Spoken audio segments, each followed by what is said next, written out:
Unmet childhood needs contaminate the school-aged child's desire for competence in industry and block the adolescent's search for a conscious identity. It is here we begin acting out the effects of growing up in an unhealthy family. In this episode, we'll explore past abuse in the context of a fairy tale and gather together all parts of our lost childhood selves for the best homecoming ever.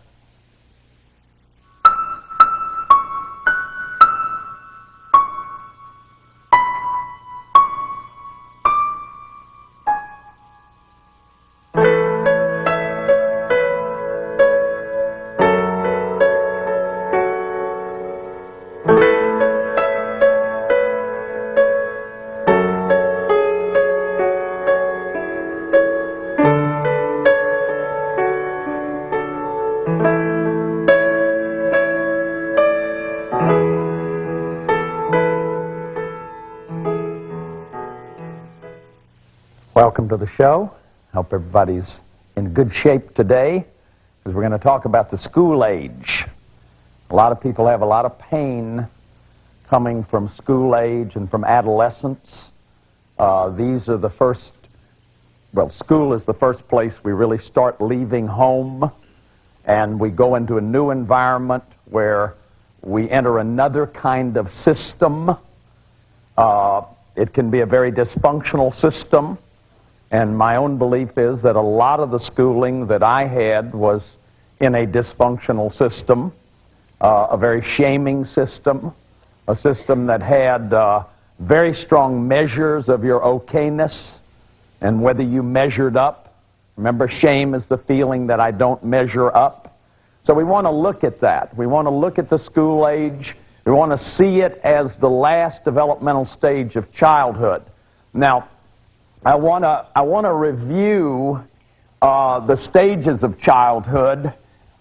This is something that I've adapted from the work of Barry and Janae Weinhold. They talk about codependence as the stage of infancy, and that really is an accurate way to describe it. An infant is codependent. That is, when we looked at infancy, getting your infancy needs met, what we saw was that it was dependent on looking up into that face and being accepted with unconditional positive regard. So a healthy dependency, and there is such a thing as healthy dependency, that we can be dependent. Your healthy shame lets you know that you can get help. You need help sometimes. There's nobody alive that doesn't need help. The toddler stage was a counterdependency stage. So what we looked at there is separating. No, I won't. It's mine. The beginning of boundaries. And according to Erickson, the developmental task was autonomy versus shame and doubt. Trust versus mistrust. Autonomy versus shame and doubt. And the versus doesn't mean either or. It means balance. It's good to know what you shouldn't trust. Some of us are too gullible. So you need to trust, but you also know what not to trust. Autonomy versus shame and doubt. That is, it's good to have a healthy sense of shame, which is your limits. That's a boundary. Independence, that was what we looked at earlier. We looked at that in the preschool child. Independence, beginning to separate and form an identity and a sexual identity. So as we move into the school age, and that developmental polarity is initiative versus conscience, a sense of guilt. There is a healthy sense of guilt, which lets you know that you can do wrong. Now, as the child moves out of these three stages, they move into an interdependent stage where you begin to cooperate, you play games, you have a peer group. So let's look at our index of suspicion to see how you did in terms of this stage, this interdependent stage. You feel uncomfortable in social situations.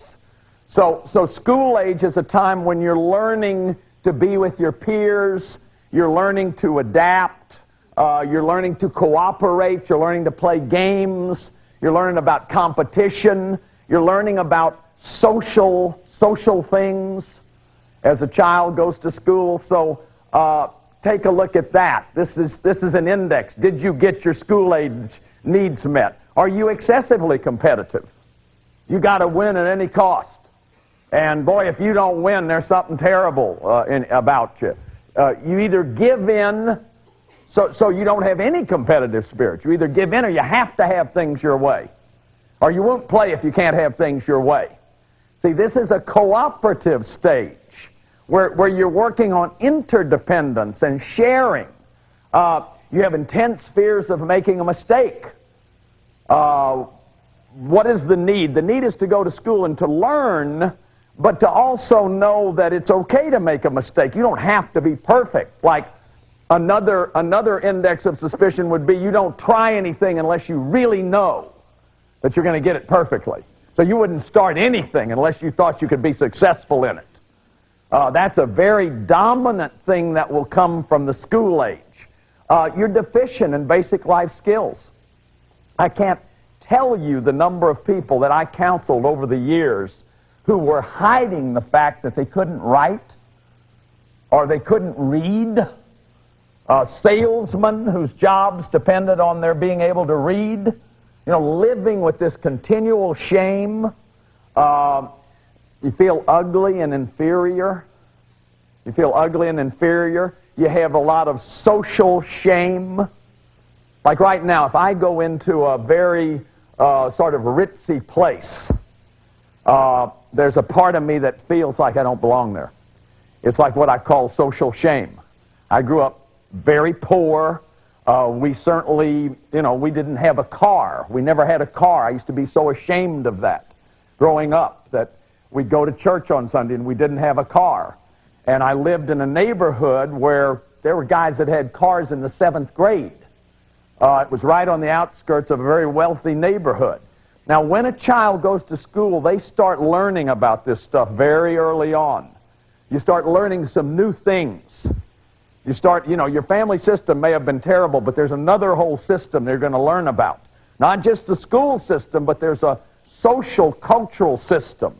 For example, you learn about the color of your skin. And you'll learn that makes some differences in certain places in society. You'll learn about rich and poor.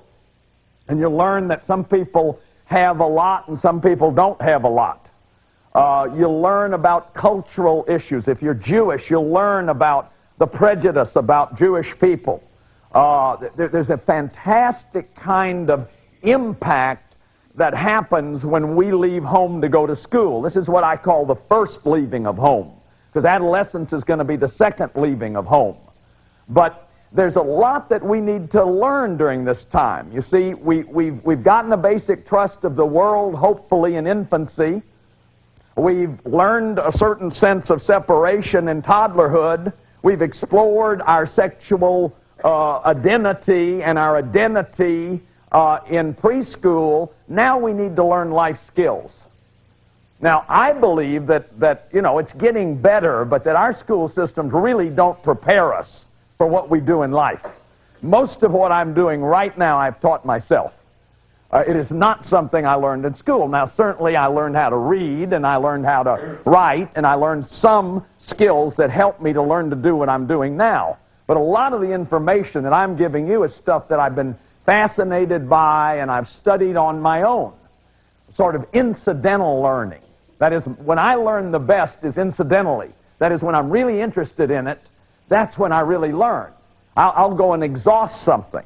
And there were things that I learned that were just, for example, geometry. I took several years of geometry. I almost never geomet.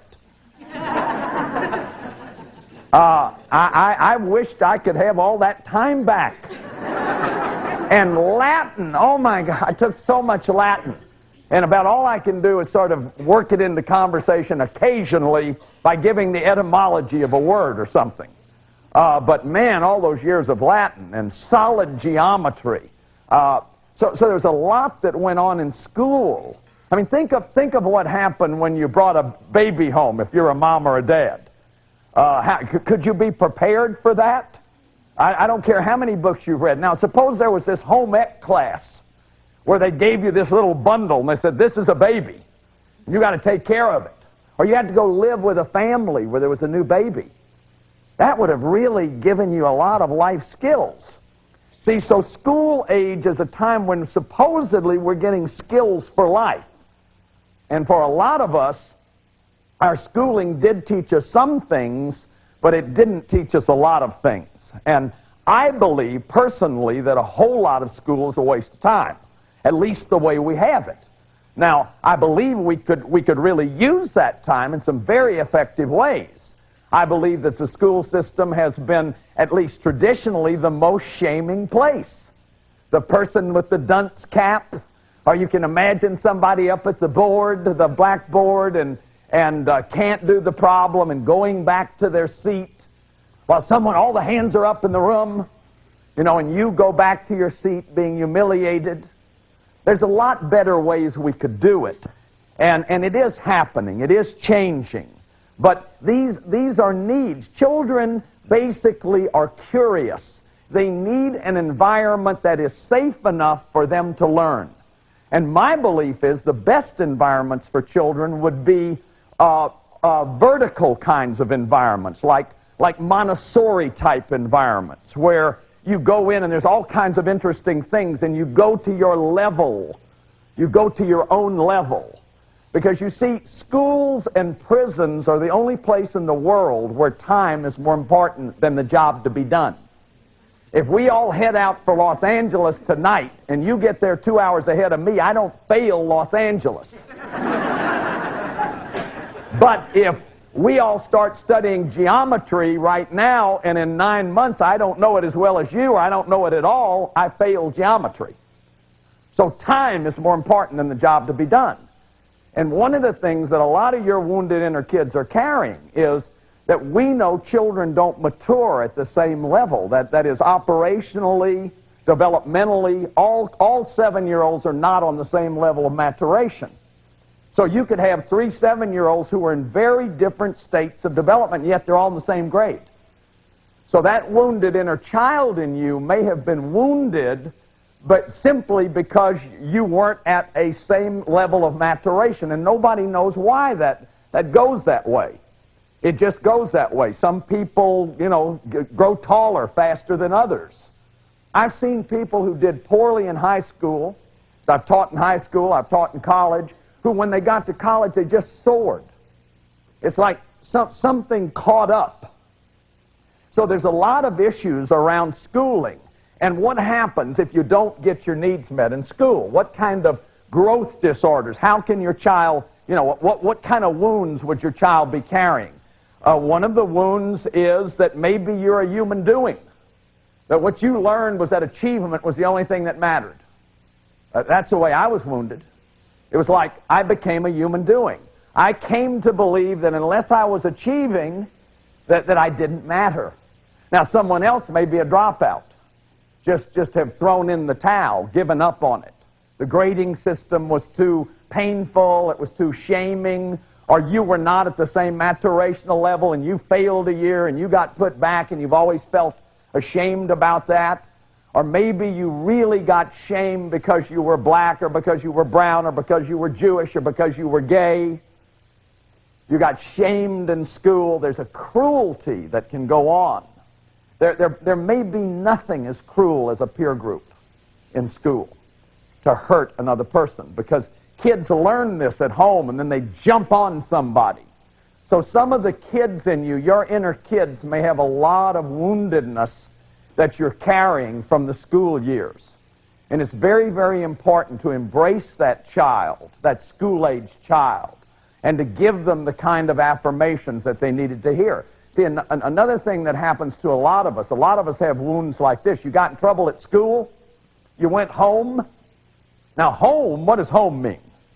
Home's a place where you're protected, and it's warm, and it's nurturing, and it's loving, and you go, oh, wow, boy, I got home. Woo. You know what I'm going to say, don't you? What happened is you got it worse when you got home. You got it worse when you got home. Your worst enemy wouldn't have done what happened to you when you came home. This wasn't a warm, loving place where they welcomed you home and said, at least listen to your side of it.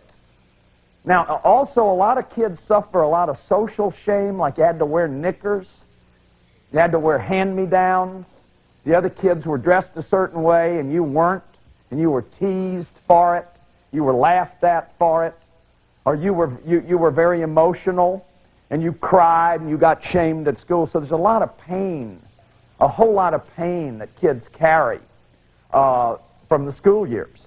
And or if there were bullies in your class, or you didn't happen to be pretty, or you didn't happen to be, and the kids called you nerd, or you were overweight, man, is there pain from this stage of a lot of people's life.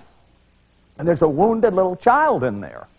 So remember what we're talking about in these programs, that when you don't get your needs met, this is called the epigenetic principle, you move on to the next stage, but with that woundedness. With that woundedness. So it's like there's a hole in your soul. There's a hole in your psyche.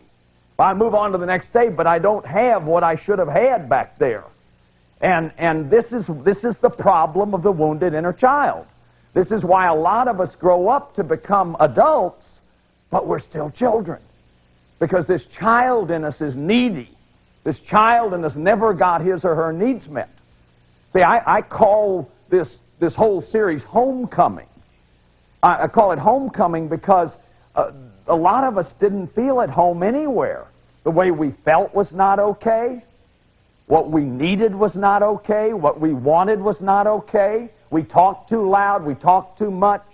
We were too rambunctious. We were too noisy. We were too needy. We had too many wants. Or you went to school and they shamed you at school. So here's the kinds of affirmations that the school-age child needs. And I'll just read them for you, and you think about them. That it's okay to learn things your own way. That what every human being has is this life spark. We're all utterly unique. We talked in the program, and I talked about Milton Erickson. We're as different as thumbprints. No two people understand the same sentence the same way. Some of the greatest artists have been dropouts. They just couldn't fit into this conforming, rigid kind of system. We needed to hear that I like watching you grow. I like watching you learn. I'll prepare an environment where you can learn, where it'll be safe enough to learn. You know, how can you learn when you've got a raging alcoholic father or a raging, over-coercive, moralizing, should, ought, musting mother, so that no matter what you do, it's never good enough. You never measure up. How can you have the security to learn? Carl Rogers and his colleagues did a study of creativity. They did this with artists and psychologists, and they found the number one condition for creativity was an environment of safety, that people needed to be safe. So I will give you time to learn and explore. I'll stand by you and consider your views. I'll listen to your side of things when there's conflict at school. I'll make it safe for you to share your feelings when you want to. Could you come home and talk about your pain, or did you just get it worse? Or was it just a reenactment where you got beat up? I had a woman in one of my groups. She's a New York therapist, and her father was killed at Dachau, and her mother was there also. Her mother raised her spitting on her and calling her Jewish pig. She shared this in one of the inner child workshops. Her mother reenacted on her what the Nazis did to her. And that's one of the premises that I've been sharing with you throughout this whole series. That when you have this childhood pain and you meet your children in these developmental stages, that inner child in you is angry and will reenact as an offender or as a victim. You'll let your children, you'll let your children be the boss. You'll go either way. So we've got to heal this wounded inner child. Now, I've been giving you a number of kinds of exercises that we use in the seminar that I do, and many people are doing this kind of work now. One of the exercises, all of the exercises are ways to try to access the energy of that particular developmental stage or the childhood developmental stage, especially the first 3 stages, because that's when you were magical, non-logical, egocentric, where you would interpret the death of a parent as personal rejection. Now, beginning at about 6 or 7, there is a mental jump. Kids get logical. Kids get logical. But it's still a form of felt thought. I mean, it's not pure abstract logic. It's stuff like David had 300 wives and 200 porcupines. Or our Father who art in heaven, hallowed be thy name. Lead us not into temptation. It's sort of literalist. So one of the things I have people do, we've seen age regressions in past programs. One of the things I have people do is write fairy tales. And you know in my books that I have fairy tales. I have the story of a tender elf, Johnny, who was born in this Snamu family. See, all tender elves have to go into a Snamu family in their lifetime. That's human spelled backwards. And they have to tell the secrets of the elves. And Johnny's mother was a beautiful princess, and his daddy was a handsome prince, but his daddy had this wicked witch on his shoulder named Harriet. And his mother had this neon bulb in the top of her forehead that said, do your duty, do your duty, do your duty, do your duty. And so Johnny couldn't tell him the secrets, because the Snamus are also called the do's. They're human doings instead of human beings. They're into achievement. And so Johnny's father drank this potion and ultimately killed himself with it. And when he was 13, Johnny did the same thing in his Snamu body. And he wound up in a state hospital. So I have people write fairy tales like this, once upon a time, and when he grew up, to help you access the felt thought of the child.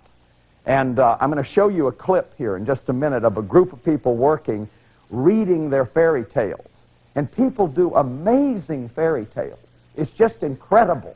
And then when they read those fairy tales, they can connect with the child, because children love fairy tales. Children think in this felt thought manner.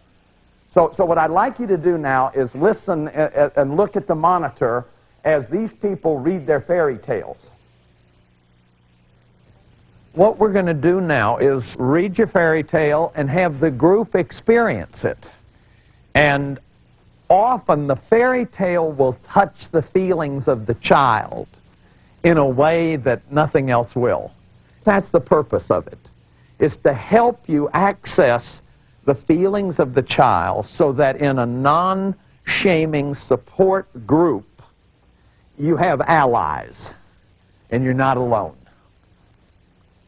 So let's go ahead and begin. Make a nice little circle. One of you begin reading it, and the rest of you just be there for them. Just be there and listen. Once upon a time, there was a little star that twinkled and shone and was full of love and life and laughter. She shined and played and twinkled and sparkled up in the heavens.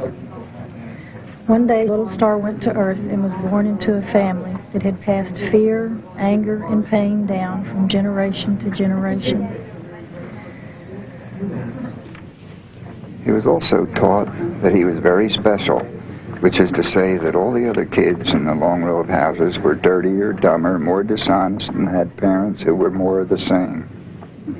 Thus, effectively barred from reality, the little boy ventured forth into the real world of other kids.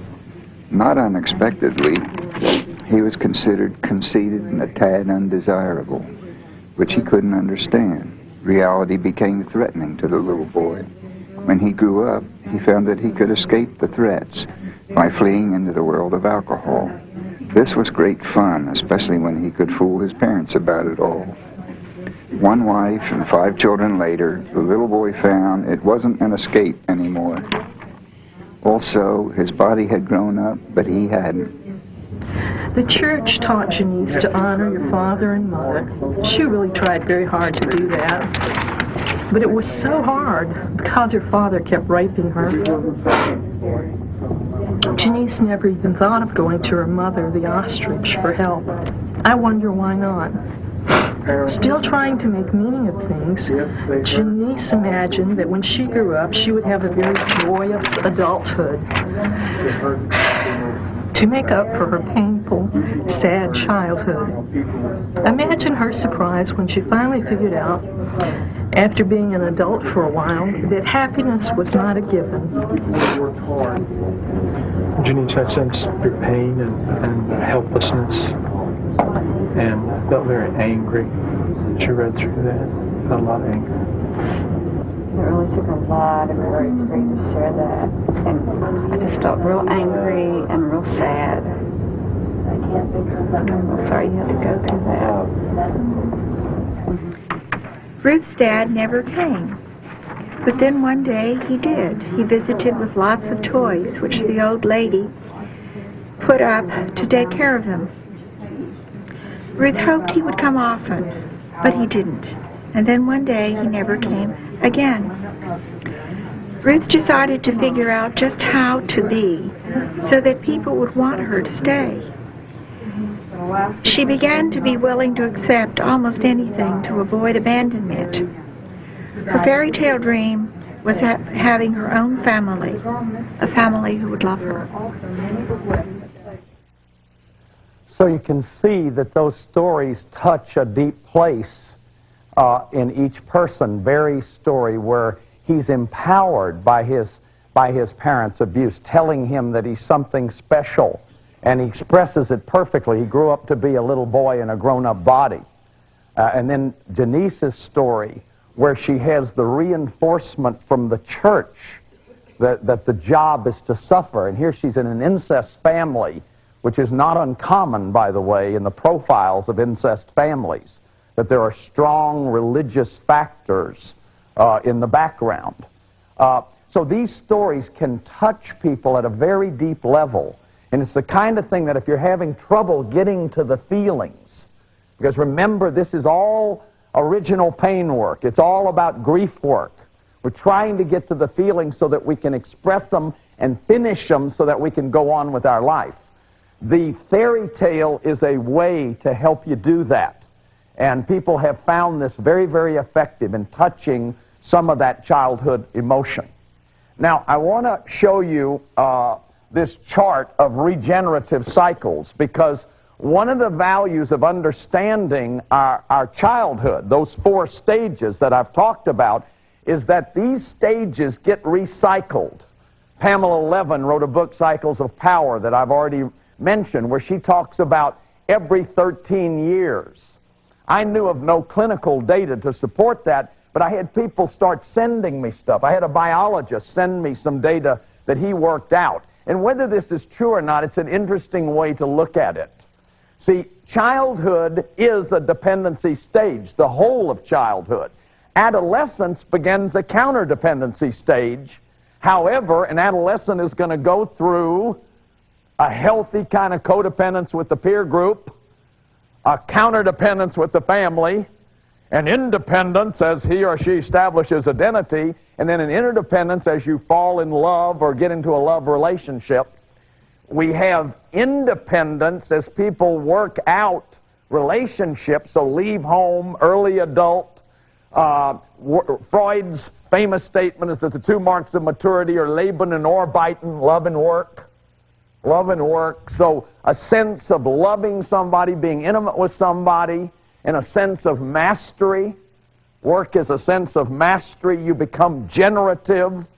That is, I'm productive with my life. That I find my personal power. My personal power meaning that I choose my very own life. So this independent stage is an older adult stage, and then interdependence is sort of the achievement of caring for life. See, I think everybody has what I call an evolutionary vocation. That there's a point where we begin to care for life, care for our planet, care for our earth, care for the quality of life, and that we pay our debt back to life. And generally it takes people a while to get there. That is, you've got to work through a lot of stuff. See, all of life, in a sense, is a heroic journey that each one of us are on. We're going to meet monsters on the way, and dragons, and we're going to have to slay them in order to find ourselves. But I like this idea. Now, very interesting, in a study that was done right here at Berkeley, Susan Campbell's study called The Couple's Journey, she did a study with a number of, a large sampling, and found that couples that had been together 30 years went through codependence, in love, out of your gourd stage, When, you know, we're going to make it, baby, even though I don't have a job. That stage. I mean, where you're really in a sort of a transitional psychosis when you're in love. I mean, it's like you're out of your gourd. Then you get married, you go into counterdependence. Now it's the Hatfields versus the McCoys. In my family, we open presents on Christmas Eve. We open the fast. We don't save the paper. And in her family, you have to watch while everybody opens their presents. Save all this crud, never to be used again. You have to work out all the sexual rules. You have to work out all the celebrational rules. You have to work out the rules about how to raise kids. It's the Hatfields versus the McCoys. In Susan's study, this took about 10 years to work out. Then people move into independence. I own my own life. I quit blaming my wife for it. Quit blaming your husband for it. Quit blaming your lover for it. I'm responsible for my own life. And then the end of that in her study was about 20 years of co-creation. That is, people began to co-create. That it took people 20 years to develop healthy intimacy. But listen to this. Those are the 4 stages of childhood. And think of all these indexes that I've been giving you about saying no and asking for what you want and expressing feelings. That is the guts of intimacy. So think of the situation you're in if you hit this stage or you get into a relationship and you're an adult child. And you don't know how to do any of that. You don't have any of those skills because you have all these childhood deficits. So, man, is this an important thing for us to understand, how the foundation of it all is childhood. Now, I just want to focus for 1 second on adolescence, because adolescence is a kind of coming together of all those childhood stages. It's a time of great kind of vulnerability, a lot of pain in adolescence, because that's when you really first start noticing the whole sexual thing. There's a kind of sensitivity. So I talk about adolescence as the in-between age, so it's the tween age, but it's really the bridge to adulthood, and it's about identity. It's kind of the really establishing of an identity that's based on our childhood foundation. Suppose you hit adolescence and you have never gotten a sense of trust, you have a lot of toxic shame, you have a lot of toxic guilt, and you have inferiority. Now, what kind of an identity is this adolescent going to have?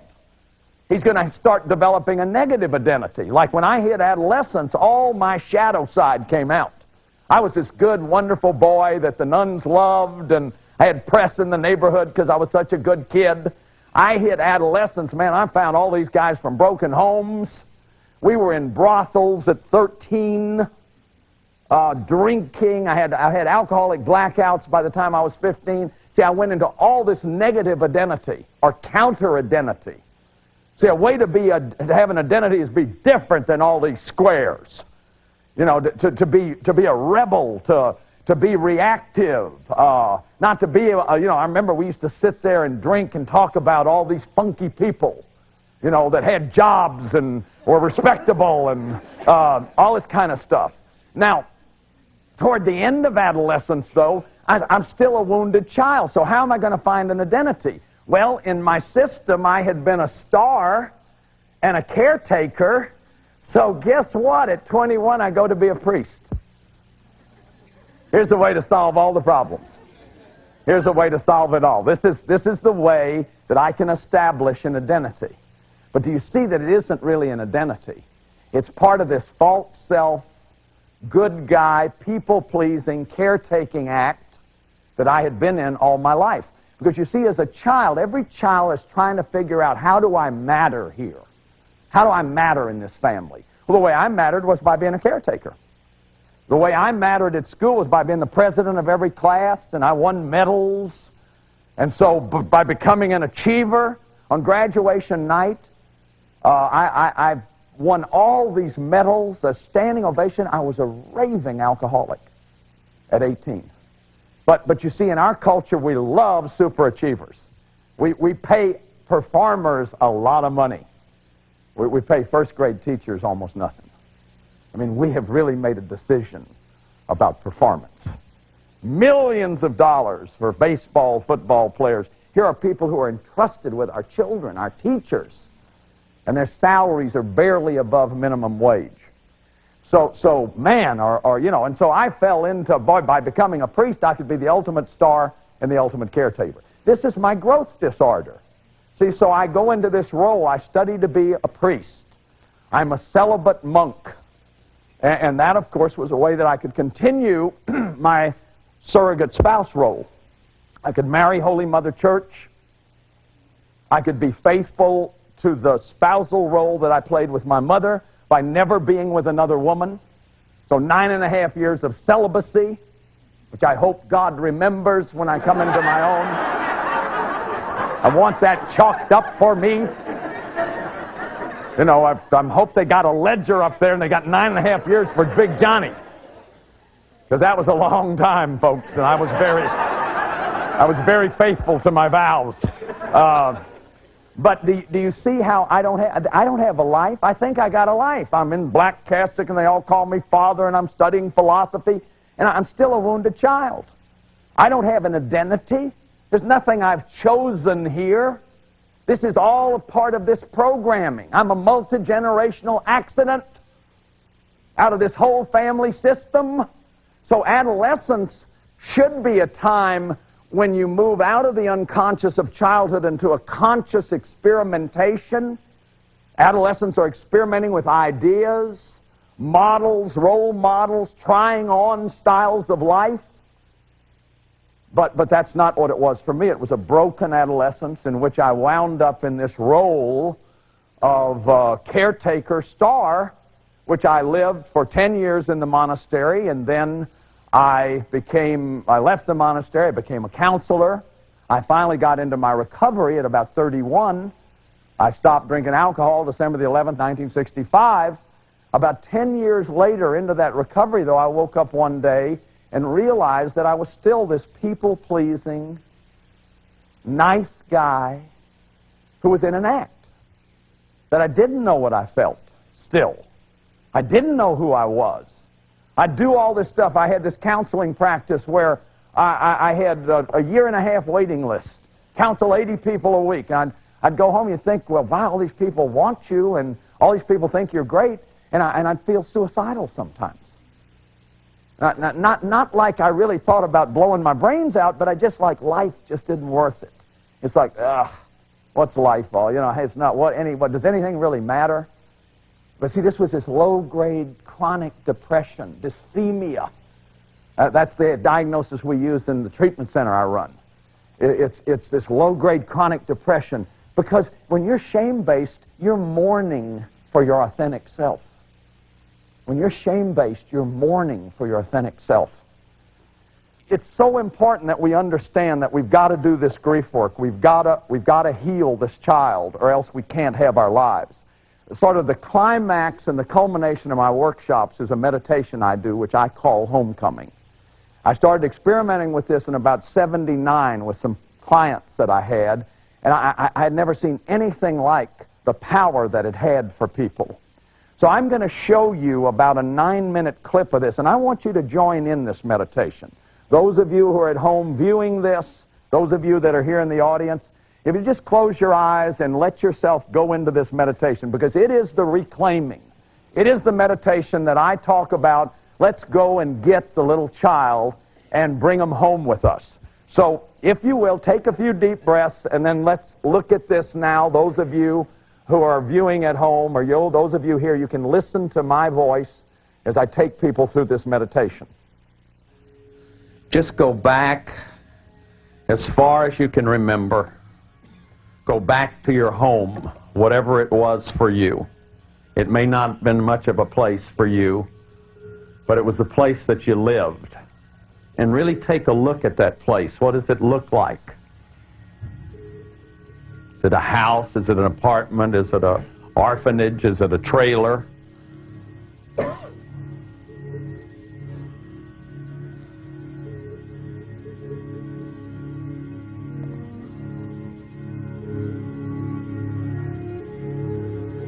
And as you look at it, realize that we're all connecting here together, because We've been deprived of the kind of home that we wanted, the little child in us dreamed of. And we have to grieve that, because it's over with. And it's sad. So I want you to see that little child that you once were, whatever age he appears or she appears, and really look at them. Their eyes, their hair, how precious they are.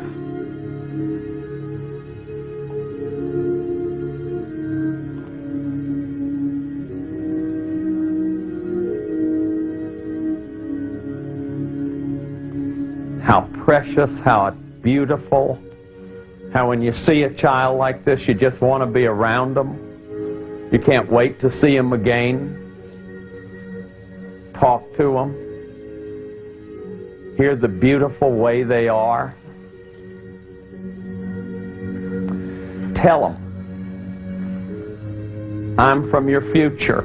I'm your grown-up self. And I've come to take you with me. And you and I will never leave each other. You and I will never leave each other. I will always be with you.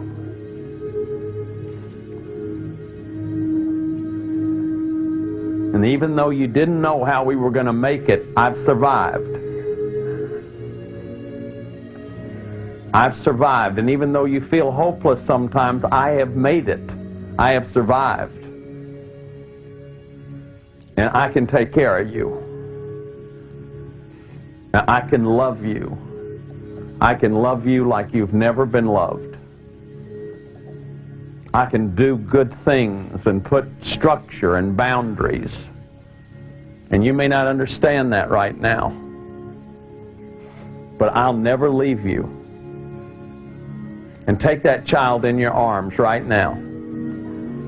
Take that child in your arms and let your mother and daddy or whoever it was, stepdaddy or granddaddy, all those people that hurt you, let them come out and stand there.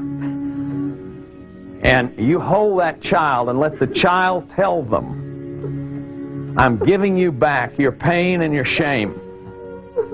I'm giving it back to you now. I will not carry it for you anymore.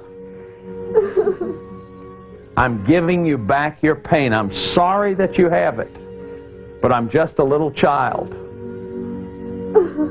And I don't have to carry this for all my life. And I'm saying goodbye to you now because I have to have a life. And so start walking away from there now. And hold that precious child in your arms.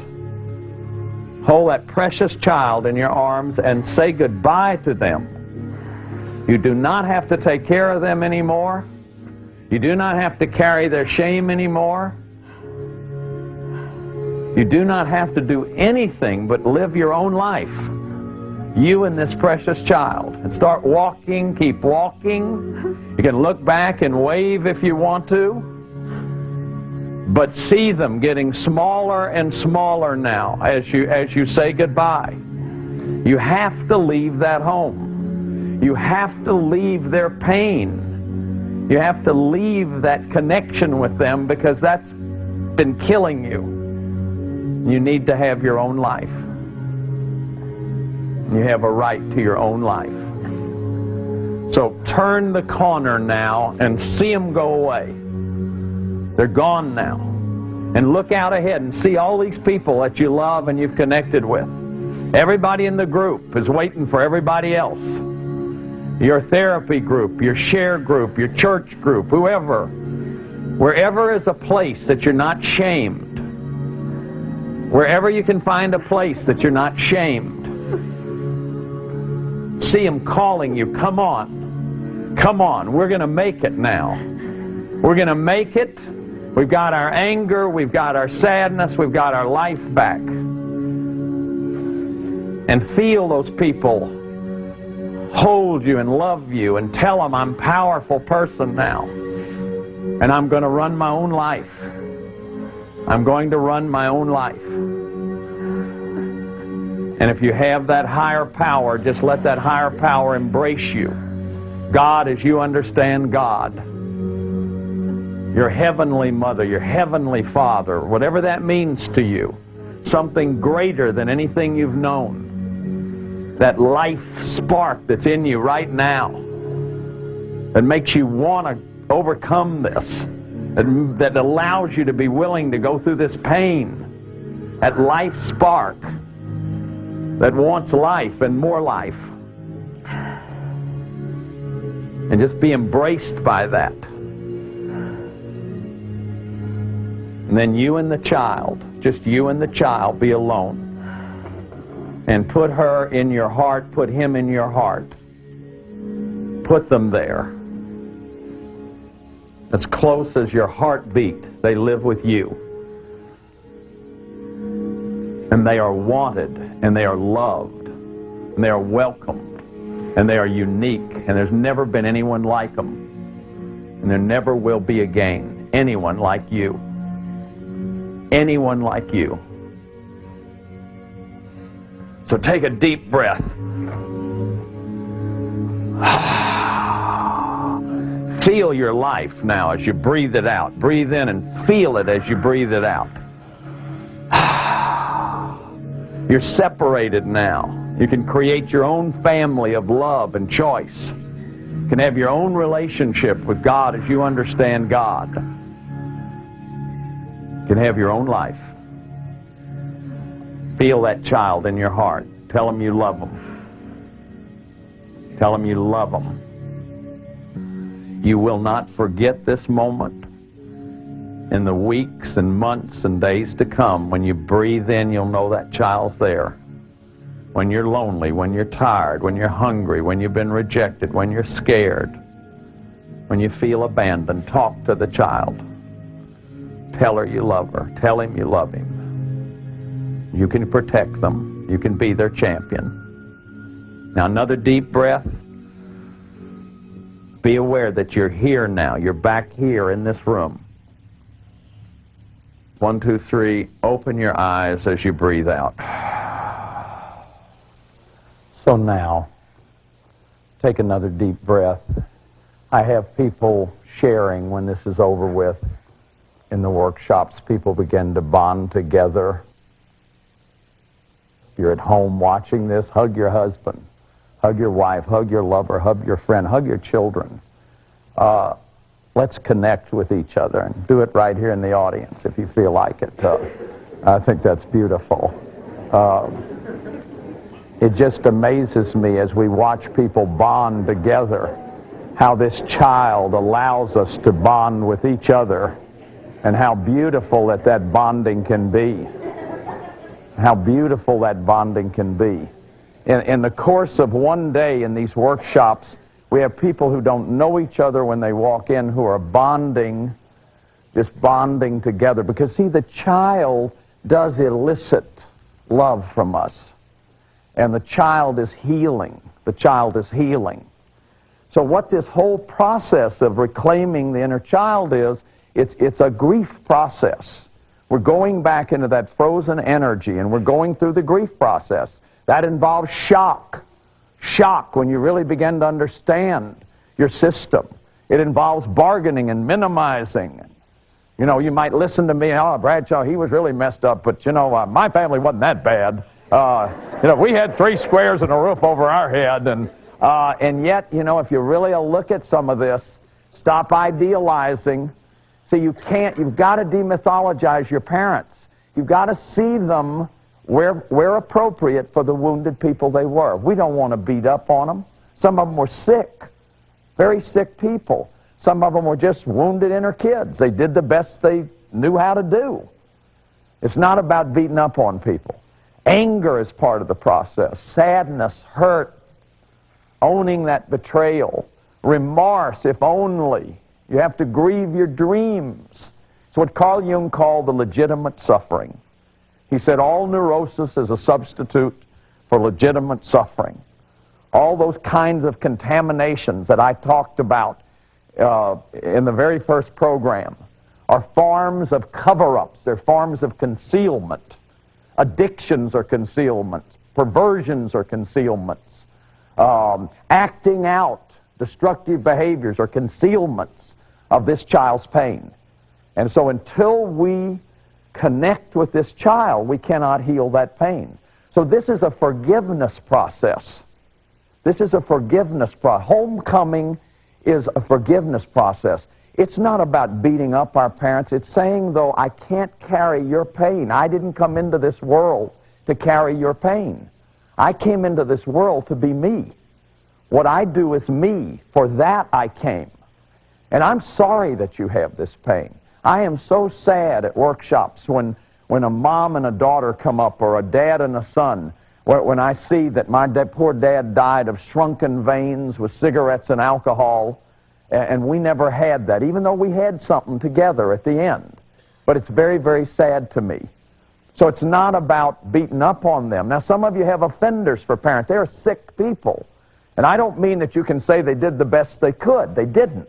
They're sick. But you've got to free yourself from that bondage to the past, because that bondage to the past is killing you.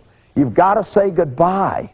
That moment in the meditation where you see your mom and dad or whoever, and you say goodbye, and you start walking away with that child. I mean, people just feel the pain, and you feel that pull to go back. It's like they can't make it without me. I can't leave them. You see, and that's not. I guarantee you that they can make it without you. You wouldn't be in the shape you're in if they. But it's not about hurting them, or it's not about being mean to them. It's just about having your own life. You came into this world to have your own life. Listen to Alice Miller. Here's a beautiful statement she wrote.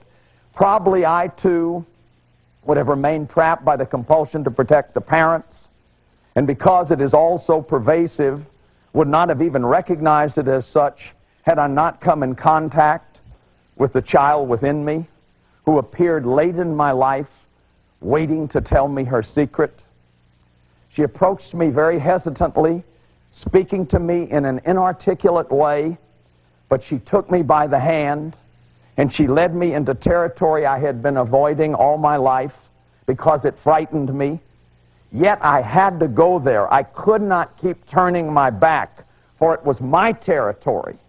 It was my very own territory. It was a place I had attempted to forget so many years ago. The same place where I had abandoned the child that I once was.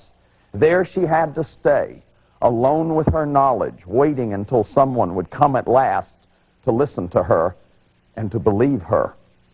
Now I was standing at an open door, ill-prepared, filled with all of an adult's fear of the darkness and menace of the past.